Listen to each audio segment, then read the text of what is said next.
let's talk about the standard template library and the list that we get as a data structure from it. Now, the underlying data structure for this is the doubly linked list, which we have previously studied. With a doubly linked list, every node is pointed to both its predecessor and its successor. So that makes bidirectional um, uh, transversing of that list quite easy. Now, the list is stored in non-contiguous memory, and that's of great advantage to the processor because it can not be really specific where it needs to ask these requirements of the operating system. It can take this anywhere really, as long as it has just a pointer to that memory address. So we can have memory just all over the place, and it doesn't matter because there's just pointers connecting them all.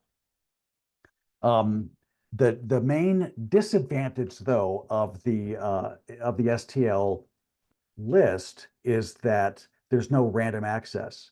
And that means you can't say, give me index number 12. We can do that with a vector and we can do that with an array.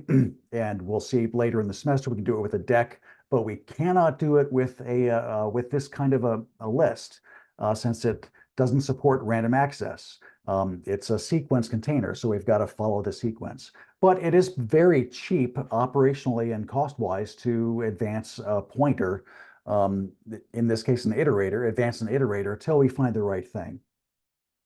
The main pro of the list over a vector or certainly an array is that it makes deletions and insertions just incredibly fast.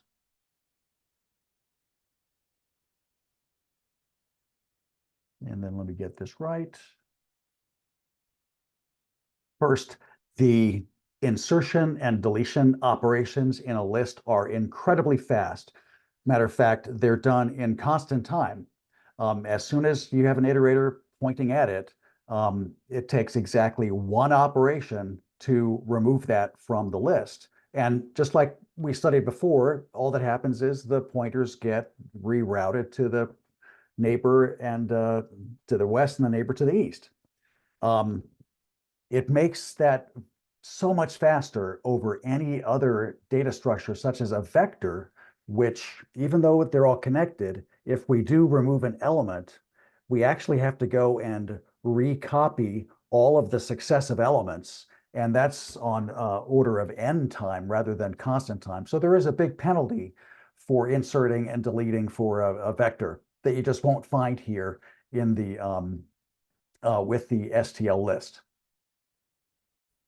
Now, the main disadvantage is that the list does not support random access, and that just means accessing anything by an index number. It just doesn't have that since it's a non-sequential container.